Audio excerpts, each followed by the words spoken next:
Hello बच्चों, क्या हाल चाल। बहुत सब कुछ बढ़िया। तो आज के इस टॉपिक में हम लोग बात करने वाले हैं कि पीएच क्या होता है। ठीक है, हमने ये जो बेसिस के बारे में थोड़ा डिस्कशन, यूजेज बेसिस के बारे में पढ़ लिए थे और बेसिस के प्रॉपर्टीज़ के बारे में हम लोग अच्छे से डिस्कशन कर चुके हैं। तो आज जो बारी आ गई है वो पीएच के बारे में पढ़ना है हम लोगों को।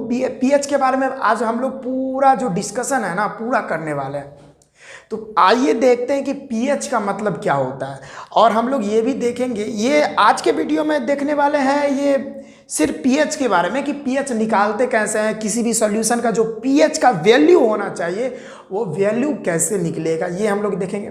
और उसके अगले वाले क्लास में हम लोग देखेंगे कि ये पीएच जो होता है इसका हमारे एवरीडे लाइफ में क्या यूजेज होता है।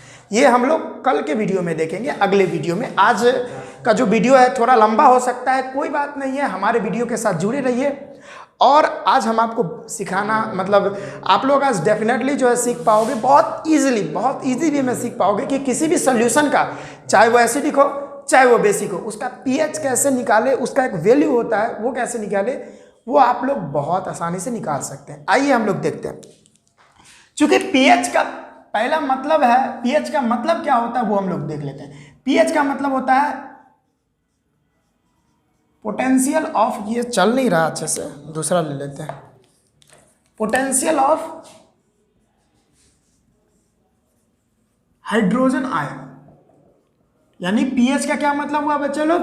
पीएच का मतलब होता है पोटेंशियल ऑफ हाइड्रोजन आयन, कि हाइड्रोजन आयन का पोटेंशियल कितना है, पावर कितना है, क्षमता कितना है, यही होता है पीएच का मतलब, पोटेंशियल ऑफ हाइड्रोजन आयन। ठीक है, ये बात आपको समझ में आ गई। पीएच का मतलब आखिर समझ में आ गया। पीएच का मतलब क्या होता है?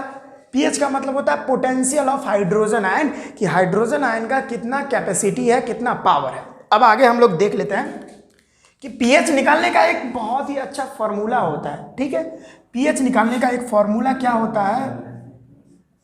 पीएच इक्वल टू हो जाता है, ये मैं ले लेता हूं, हाँ, माइनस लॉग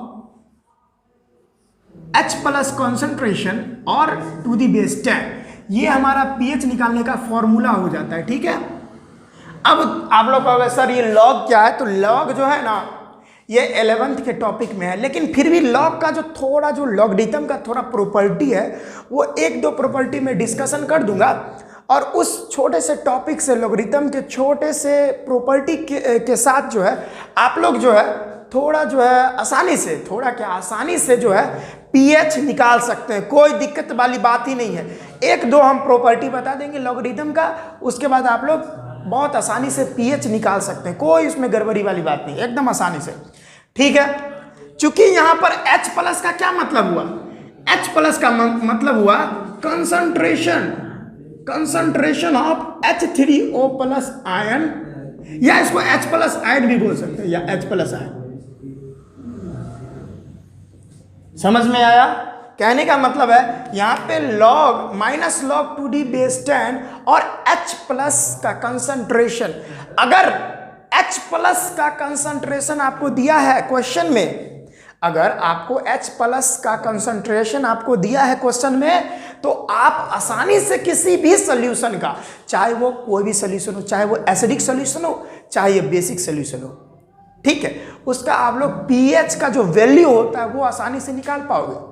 देखिए बच्चा लोग, अब हमने ये तो देख लिया कि इसका फॉर्मूला क्या होता है, और जहां H प्लस जो है ना उसका मतलब होता है कंसंट्रेशन ऑफ हाइड्रोनियम या आयन या H प्लस आयन कितना है उस सोल्यूशन में।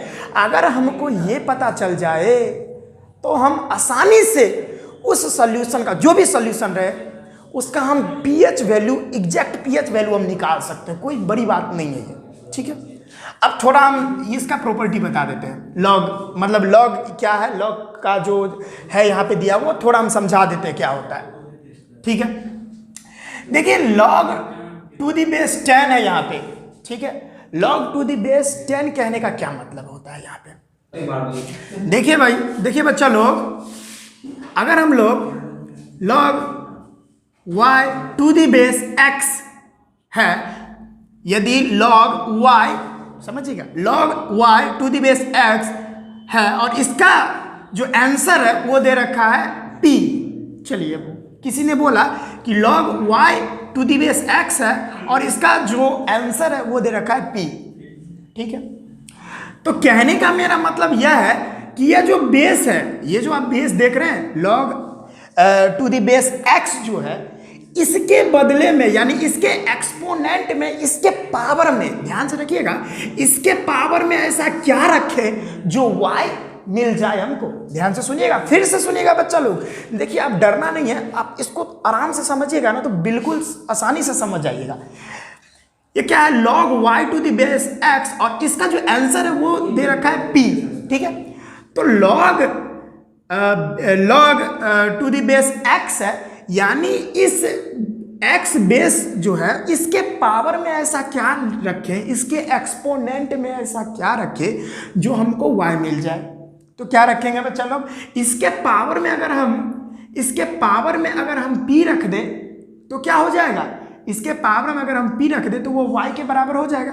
तो हम लोग क्या लिख सकते हैं, हम लोग लिख सकते हैं, यहां पे हम लोग लिख देंगे, सॉरी लॉग थोड़ी ना लिखेंगे, हम लिख देंगे x to the power p equal to y, ये लिख सकते हैं, ठीक है बच्चा लोग। उसके बाद देखिएगा, उसके बाद ये तो आप समझ गए कि log y to the base x है इक्वल टू p, हमारा आंसर दे रखा है। तो यानी इस x बेस के एक्सपोनेंट में ऐसा क्या रखे जो हमको y वैल्यू मिल जाए। तो अगर हम x के एक्सपोनेंट में अगर p रख देते हैं तो हमको y मिल जाएगा, ठीक है, बहुत आसान है।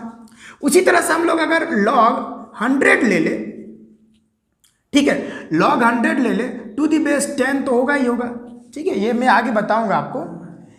तो कहने का मतलब है इस log 100 टू द बेस 10 है, इसके एक्सपोनेंट में ऐसा क्या रख दे, इसके एक्सपोनेंट में ऐसा यानी इसके पावर में ऐसा क्या लिख दे जो हमको 100 मिल जाएगा। क्या, तो हम क्या लिख देंगे, अगर 2 रख देंगे इसके पावर में तो क्या हो जाएगा, 10 to the power 2 equal to हमको क्या दे देता है, 100 दे देता है। ये बात तो आपको समझ में आ गई है कि नहीं आ गई, बहुत ईजी यार, इसमें कोई दिमाग लगाने की जरूरत है आपको।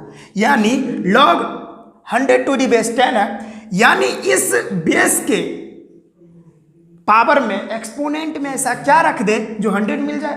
तो भाई डेफिनेटली है कि अगर 2 रख दे इसके पावर में तो 10 का पावर 2 क्या होता है, 100 तो दे देता है ना। चलिए एक और क्वेश्चन ले लेते हैं। अगर log, हट जा यार, हट देखिए log 8 ले ले, ठीक है, log 8 टू दी बेस क्या ले लें, 2 ले लेते हैं, ठीक है, log 8 to the base log 8 to the base 2 ले लेते हैं। तो क्या हो जाएगा, यानी 2 के पावर में ऐसा क्या रखे जो 8 मिल जाए हम लोग को। जाहिर से देखिए इससे मिल रहा है ना, इससे यही ये जो पहला चीज बताए ना आपको, तो यही समझ जाना चाहिए। फिर भी अगर आपको नहीं समझ में आता तो नीचे देखते रहिए, ध्यान देते रहिए। लॉग के बारे में थोड़ा मतलब ये चीज़ है जिससे आपको क्वेश्चंस यानी पीएच निकालने में बहुत आसानी होगी, ठीक है, वो हम आगे करेंगे ना तो आपको समझ में आएगा कि सर ये जो चीज़ करवा रहे हैं सर क्यों करवा रहे थे। अभी बोर्डिंग फील नहीं होना है, आपको थोड़ा सीखना है, बस थोड़ा सीखना है बस। अब देखिए इस 2 के पावर में ऐसा क्या लिखें जो 8 हो जाए। तो 2 के पावर हम 3 रख देंगे तो क्या होता है, 2 का पावर 3 क्या होता है, 8 होता है। ये भी बात आपको समझ में आ गई होगी। इतना बात आपको समझ में आया बच्चों लोग कि log y to the base x यानी x के पावर में ऐसा क्या रखे जो हमको y मिल जाए। तो हम x के बेस में p लग देंगे तो आ जाएगा। देखिए सारा है वही, मतलब इसी टर्म में जितना इसी प्रोसेस से ये तीनों बना है। और यही चीज़ अगर समझ गए ना तो आप लॉग पूरा समझ गए।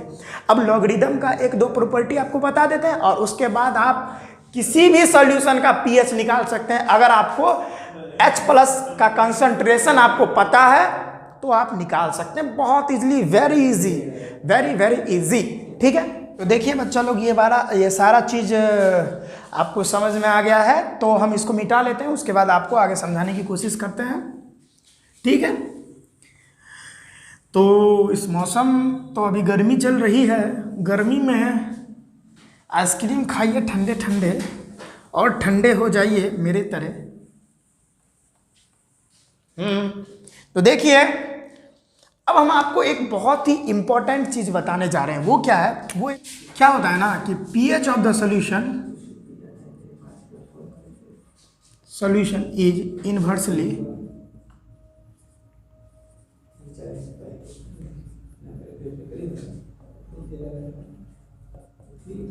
To the H plus ion.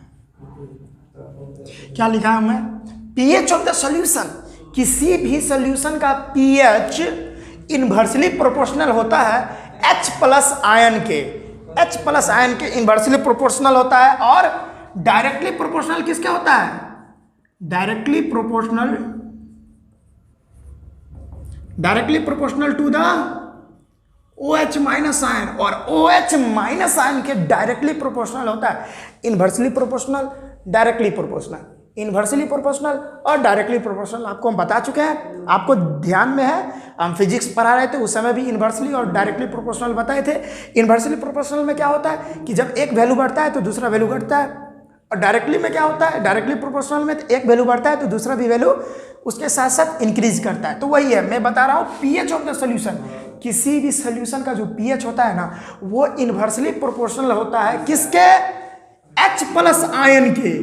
H plus ion के यानी pH जो होता है H प्लस आयन से इनवर्सली प्रोपोर्शनल होता है। कैसे? तो देखिए मैं लिख सकता हूं pH is equal to 1/H plus, sorry inversely proportional का इक्वल नहीं, ऐसे होगा साइन। ठीक है, pH is inversely proportional to the H plus ion. यानी pH जो होगा, यानी H प्लस आयन किसी भी सॉल्यूशन में अगर H प्लस आयन इंक्रीज कर रहा है, किसी भी सॉल्यूशन में H प्लस आयन इंक्रीज करेगा तो उसका pH जो है डेफिनेटली है कि घट जाएगा। वैसे भी हम लोग जानते हैं ना कि हम लोग पढ़े थे एक बात, पीछे वाले क्लास में हम लोग पढ़े होंगे, किसी भी सॉल्यूशन में H प्लस आयन बढ़ रहा है, किसी भी सॉल्यूशन में H प्लस आयन बढ़ रहा है, ध्यान से देखिएगा, मेरे आंखों में देखिए, किसी भी सॉल्यूशन में अगर H प्लस आयन बढ़ रहा है तो वो सॉल्यूशन डेफिनेटली है कि क्या हो जाता था? एसिडिक हो जाता था। जितना ज़्यादा H प्लस आयन उतना ज़्यादा सॉल्यूशन एसिडिक। ठीक है, वही बात तो यहाँ पे बता रहा है जी, जितना ज़्यादा H प्लस आयन होगा उतना ज़्यादा सॉल्यूशन एसिडिक हो जाएगा और pH जो है घट जाएगा। इसी के लिए एसिड का pH जो होता है वो 1 होता है, 0 होता है, 2 होता है, ऐसा होता है ना, क्योंकि pH घट जाता है जी, क्योंकि इनवर्सली प्रोपोर्शनल है H प्लस आयन के। जितना ज़्यादा किसी भी सॉल्यूशन का H प्लस आयन का जो कंसंट्रेशन है जितना ज़्यादा इंक्रीज करेगा, जितना ज़्यादा H प्लस आयन बढ़ेगा, जितना ज़्यादा H प्लस आयन बढ़ेगा उतना कम जो है उस सॉल्यूशन का pH हो जाएगा, उस सॉल्यूशन का pH उतना कम हो जाएगा। इस बात को पूरे दिमाग में घुसा लीजिए। और दूसरा हमारा स्टेटमेंट क्या कर रहा है? Directly proportional to the OH minus ion. कहने का मेरा मतलब है कि pH जो होता है वो डायरेक्टली प्रोपोर्शनल होता है OH माइनस आयन के। यानी ये तो बहुत आसान है, ये तो बहुत आसान है। कहने का मेरा मतलब है OH माइनस आयन, किसी भी सॉल्यूशन में OH माइनस आयन बढ़ गए हैं तो उसका pH भी बढ़ जाएगा।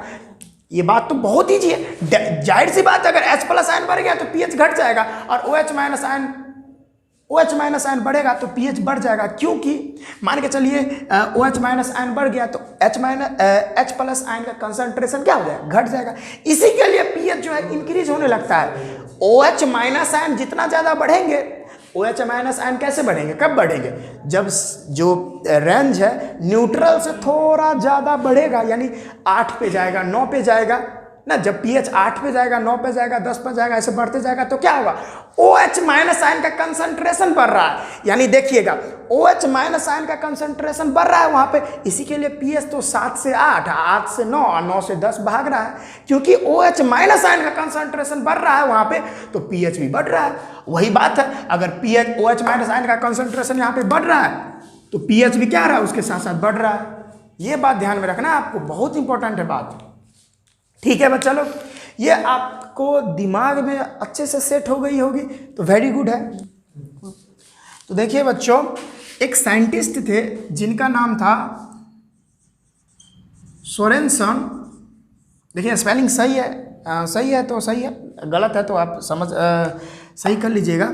आई थिंक सही लग रही है, सोरेनसन। ठीक है, सोरेनसन जो है घर बैठे इसी के बारे में डिस्कशन कर रहे थे। ये पीएच कैसे निकालें, ये जो भी दिया है ना पीएच का, ये जो फार्मूला दिया है पीएच स्केल, हम आगे आपको पढ़ाएंगे वो सारा जो है ना गिवन, मतलब जो भी दिया गया वो सोरेनसन जो है एक साइंटिस्ट थे, उन्हीं के द्वारा दिया गया। यानी सोरेनसन जो है उन्हीं के द्वारा ये पीएच स्केल और पीएच का वैल्यू जो फाइंड कैसे करें, ये लॉगरिथम का जो प्रॉपर्टी होता है, लॉग ये वाला जो फार्मूला होता है, यानी पीएच निकालने के लिए लॉगरिथम का जो प्रॉपर्टी होता है उसका यूज ये सोरेनसन ही किए थे।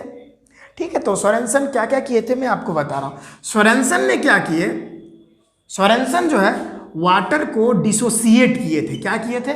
डिसोसिएट किए। वाटर को क्या किए? डिसोसिएट किए। वाटर को डिसोसिएट मतलब आयोनाइज किए।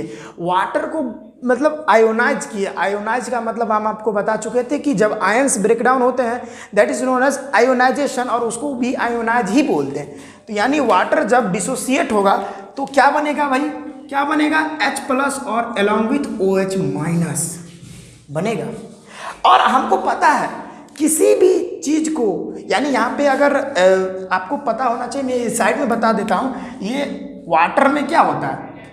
H+ और ये OH- आयन होते हैं ना। तो इस बॉन्ड को अगर हमको ब्रेक करना है, इस बॉन्ड को हमको अगर ब्रेक करना है तो we have to apply some amount of energy, small amount of energy, या कोई भी अमाउंट एनर्जी हमको यूज करना होगा उस बॉन्ड को ब्रेक करने के लिए। कुछ तो एनर्जी चाहिए ब्रेक डाउन करने के लिए, उस बॉन्ड को ब्रेक करने के लिए कुछ एनर्जी चाहिए। तो हमको जो है यहाँ पे एनर्जी क्या करना होगा? देना होगा। वी हैव टू मतलब हमको देना होगा। तो यहाँ पे एनर्जी जो है ना ΔH क्या हो जाएगा? पॉजिटिव हो जाएगा, क्योंकि ये जो एनर्जी है ना हम लोग दे रहे हैं, तो जो भी एनर्जी हम लोग देते हैं तो एनर्जी क्या हो जाती है? एब्जॉर्ब हो जाती है। क्या हो जाती है? एब्जॉर्ब हो जाती है। और जो भी एनर्जी एब्जॉर्ब हो जाती है, हम लोग केमिस्ट्री में पढ़ चुके हैं चैप्टर 1 में कि जब भी एनर्जी एब्जॉर्ब होती है तो उसको इंडोथर्मिक रिएक्शन बोलते हैं। इंडोथर्मिक रिएक्शन बोलते हैं। क्या बोलते हैं? Endothermic reaction. तो ये क्या हो जाएगा? यहाँ पे लिख देता हूँ, ये इंडोथर्मिक रिएक्शन है। इंडोथर्मिक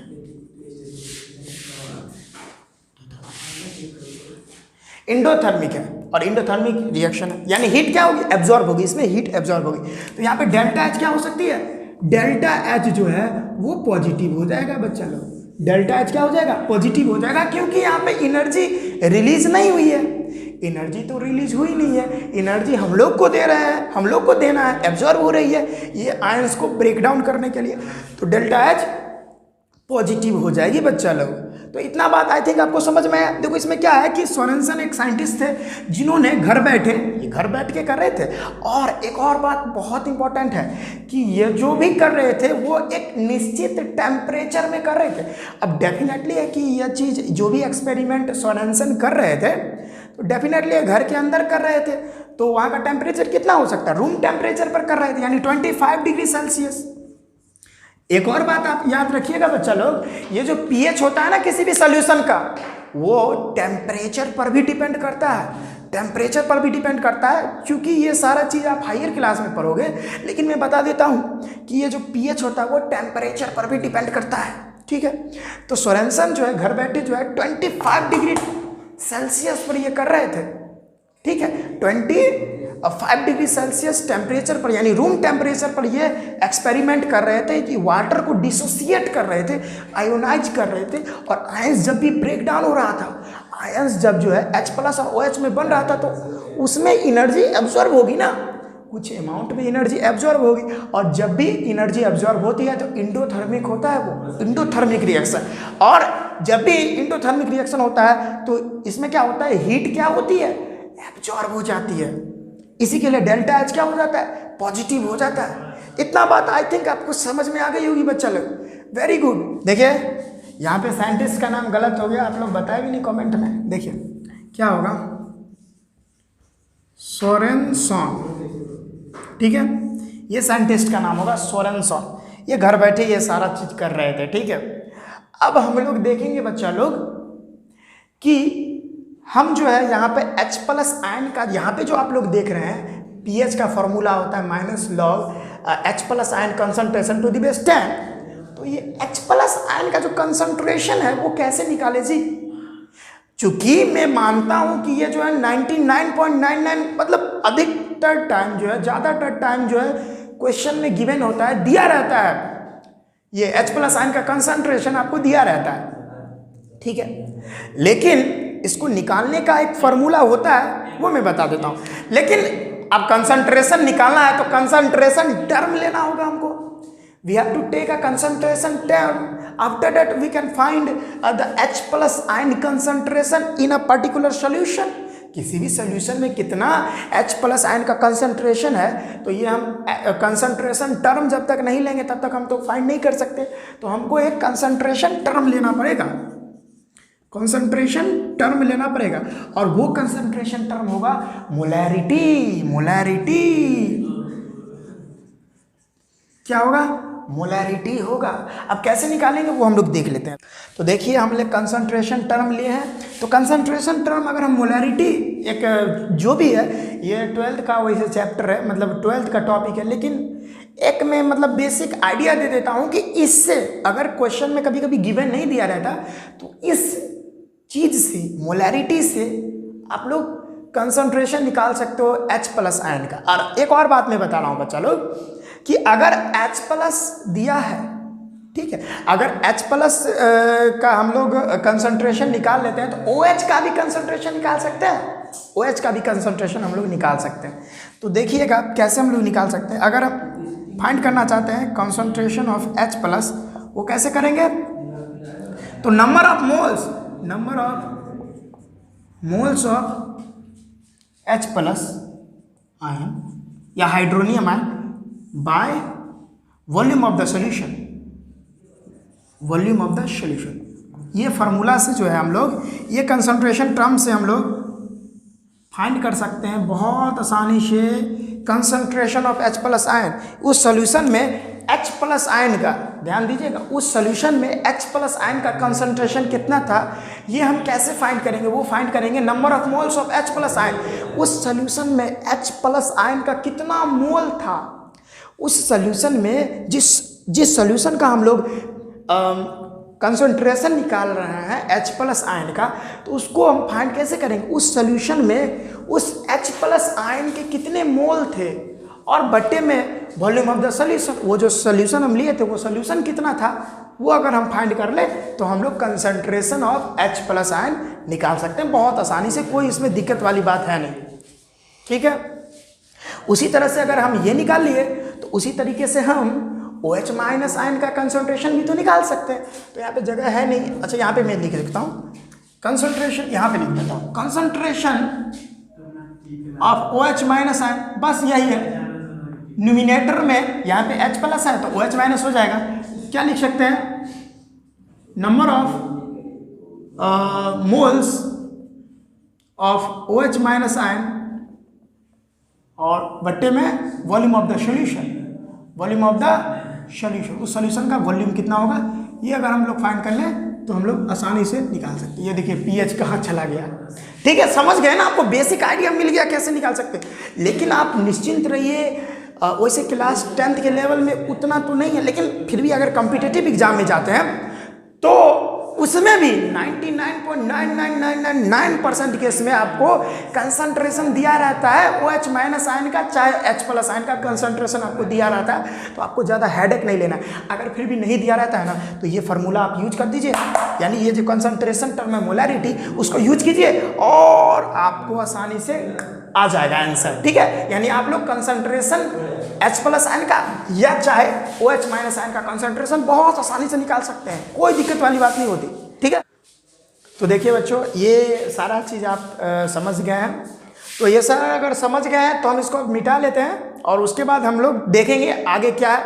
हम लोग जो है ना कुछ बेसिक टर्म समझ लेते हैं, लॉगरिथम के प्रॉपर्टी का बेसिक टर्म समझ लेंगे, एक दो बेसिक टर्म है उसको अगर समझ लिए और उसके बाद हम लोग pH निकालना सीखते हैं, ठीक है। उसके थोड़ा बेसिक पहले इसको मिटा लेते हैं। अब देखिए बच्चा लोग, अब हम लोग कुछ लॉगरिथमिक प्रॉपर्टीज़ के बारे में ध्यान दे देते हैं, थोड़ा ध्यान देते हैं, ज़्यादा टेंशन लेने की ज़रूरत नहीं है। कैसे देखिएगा, इसमें ज़्यादा यूज जो है ना हमारे pH में अभी यही वाला रूल आने वाला है, ये जो रूल आप देख रहे हैं यही रूल आने वाला है।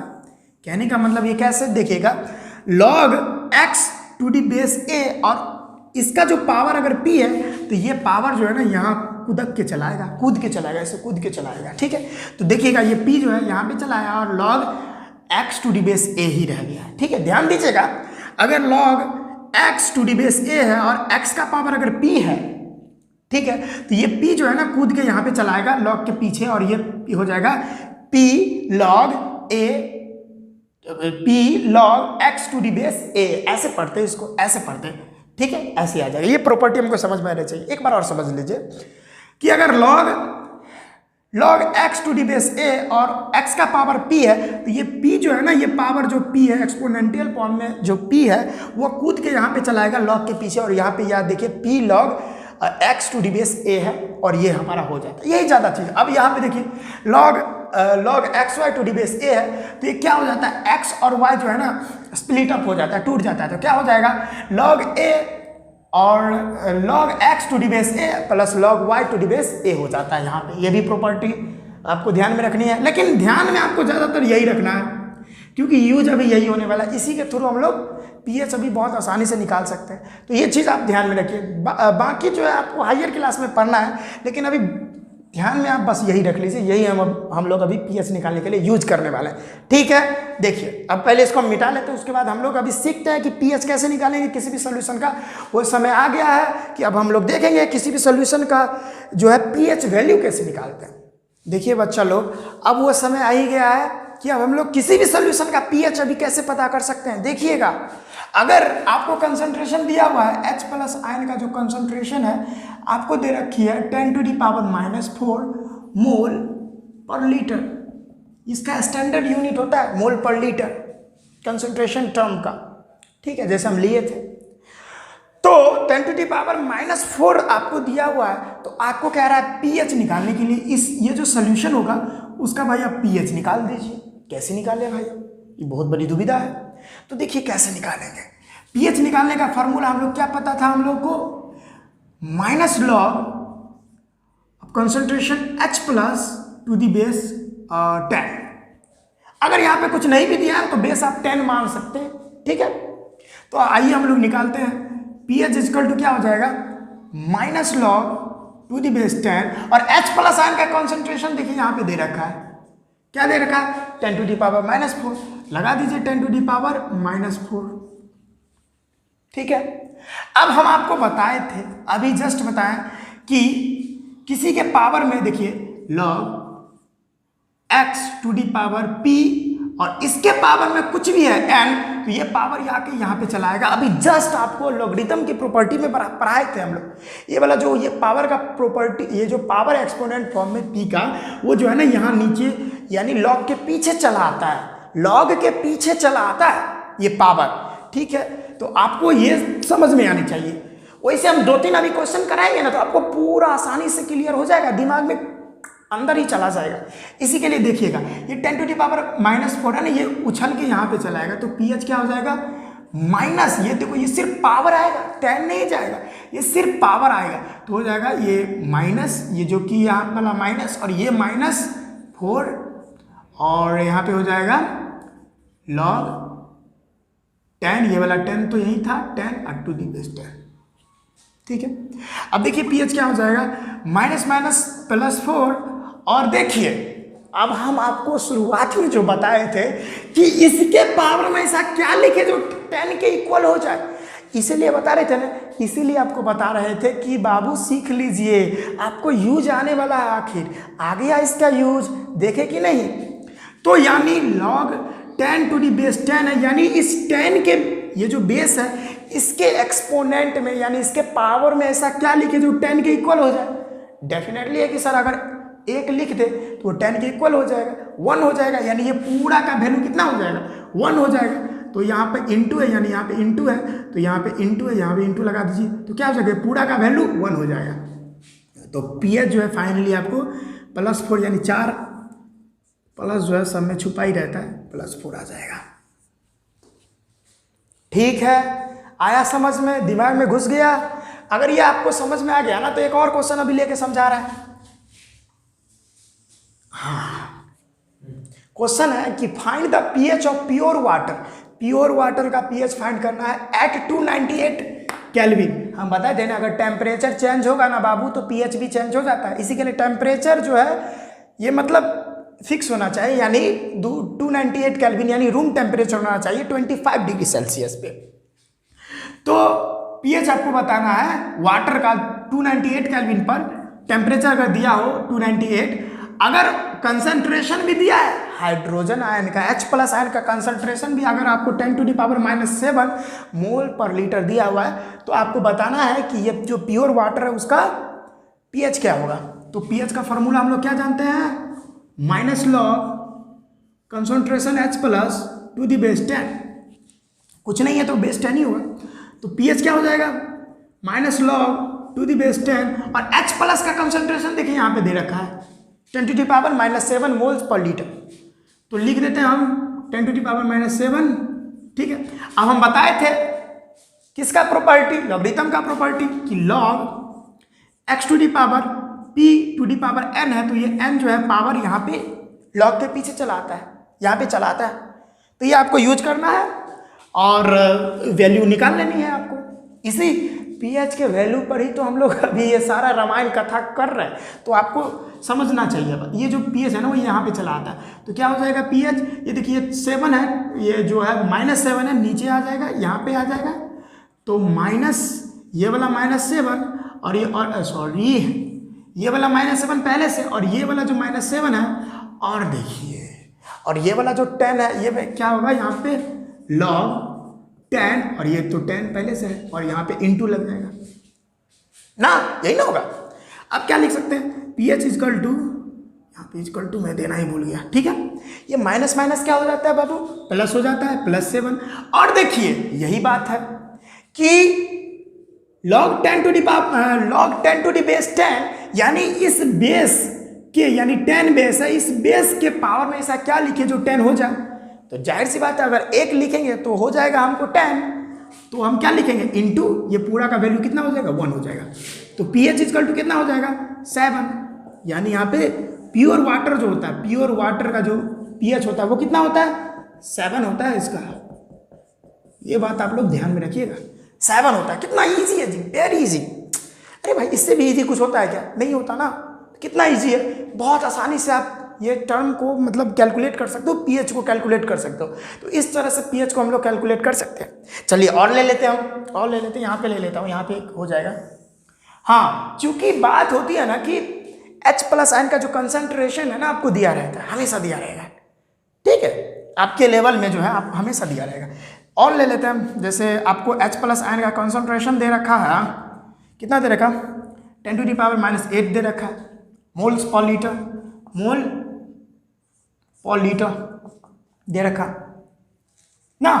तो आपको पूछ रहा है इसका पीएच क्या होगा, इस जो भी सोल्यूशन है उसका पीएच क्या होगा। चूंकि कंसंट्रेशन अगर नहीं दिया है तो आप कंसंट्रेशन टर्म मोलैरिटी से आप कंसंट्रेशन H+ आयन का निकाल सकते हो। तो यहाँ पे पीएच पूछ रहा है तो क्या होगा भाई, पीएच बराबर हम लोग जानते हैं -log 2 और H+ आयन का कंसंट्रेशन, ठीक है।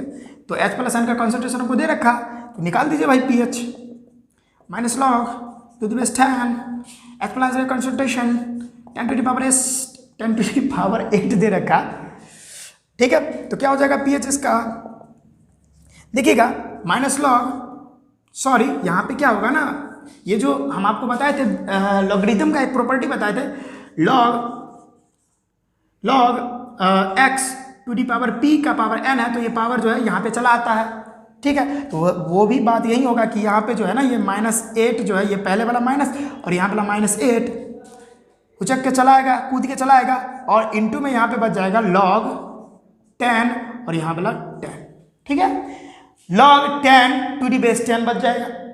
अब फाइनली पीएच क्या हो जाएगा, माइनस माइनस यहाँ पे +8 हो जाता है, और इंटू में देखिए यहाँ फिर से देखिए वही बात, इस 10 के बदले में, यानी इस 10 के एक्सपोनेंट में 10 के पावर में ऐसा क्या लिखे, इस 10 के पावर में ऐसा क्या लिखे जो 10 हो जाए। डेफिनेटली है कि अगर 10 को 10 से गुना करेंगे कितना होगा, एक ही ना होगा, यानी 10 के पावर में ऐसा क्या लिखेंगे जो 10 हो जाएगा, 1 लिखेंगे तो 10 हो जाएगा ना, तो ये पूरा का वैल्यू जो है वो 1 हो गया। इसी के लिए फाइनली जो पीएच होता है वो कितना हो जाएगा, 8 हो जाएगा ना, 8 हो जाएगा। इस तरह से हम लोग पीएच कैलकुलेट कर सकते हैं। ठीक है, बहुत ईजी है। अब ये जितना भी पीएच है ना, इस सारे पीएच को हम लोग अब पीएच स्केल पे रखेंगे। जो सोरेनसन साहब जो थे पीएच का इन्वेंट किए थे, पीएच वही जो है इन्वेंट किए थे और पीएच पर ये सारा वैल्यू रख के देखे थे। ठीक है, तो अब हम लोग जो है ना जो है हम लोग अगले वीडियो में हम लोग देखेंगे कि इस अगले वीडियो में हम लोग क्या देखने वाले हैं कि ये सारा जो भी वैल्यू है उसको हम लोग पीएच स्केल पे रख के देखेंगे। और तब उसके बाद हम लोग देखेंगे कि मिनिमम वैल्यू क्या होता है और मैक्सिमम वैल्यू क्या होता है और मिड वैल्यू क्या होता है। ये तीनों हम लोग जो है कल देखेंगे और वो सारे वैल्यू को ना पुट करेंगे। कहाँ पे पुट करने वाले हैं बच्चा लोग? पीएच स्केल पे। और बताएंगे कहाँ से कहाँ तक जो है एसिडिक होता है, कहाँ से कहाँ तक बेसिक होता है, कहाँ से कहाँ तक न्यूट्रल होता है। अभी आज हम बस इतना ही सिखाने वाले थे कि पीएच कैसे निकाला जाता है। ये आज हम बस यही आज का इतना ही टॉपिक था कि पीएच कैसे निकाला जाता है। तो आई थिंक आपको बच्चा लोग आसानी से पीएच दिमाग में चल गया होगा। अगर नहीं भी गया होगा ना तो बार बार हमको पीछे कीजिए ना जी। बार बार यूट्यूब का ऑप्शन आता है, ऑप्शन नहीं मतलब बैक कीजिए, फिर से नहीं समझ में आया फिर से बैक कीजिए, 2 बार कीजिएगा, 2-3 बार तो डेफिनेटली है कि आपको समझ में आ ही जाएगा। ठीक है, तो अगर नहीं आया तो वही आप दिमाग लगाइए, हमको बार बार पीछे कीजिए, आप समझ में आपको आ जाएगा। ठीक है, लॉगरिथम का प्रॉपर्टी है वो थोड़ा ध्यान में रख लीजिए। और शुरुआत में हम लोग जो बताए थे कि इसके बेस में आखिर क्या रखे जो इतना हो जाए, वो आप समझ लीजिए, आपका खेल। यानी आप जो है पीएच किसी भी सॉल्यूशन का पीएच आप निकाल सकते हैं। देखिए किसी को हम मतलब लिटमस पेपर तो बता ही देगा ना, ये बेसिक है, ये बेसिक है और ये एसिडिक है। लिटमस पेपर या यूनिवर्सल इंडिकेटर तो बता ही देगा, लेकिन कितना अधिक बेसिक है कितना कम है वो तो भाई पीएच ही बताएगा ना। ठीक है, तो डेफिनेटली है कि पीएच आपको आना चाहिए था। तो पीएच आप समझ में आ गए हैं। तो अब जो नेक्स्ट वीडियो आएगा ना इसके बाद, उसमें हम जो लोएस्ट वैल्यू होगा, जो हाईएस्ट वैल्यू होगा पीएच स्केल पे जो रखेंगे हम लोग, वो हम लोग रखेंगे।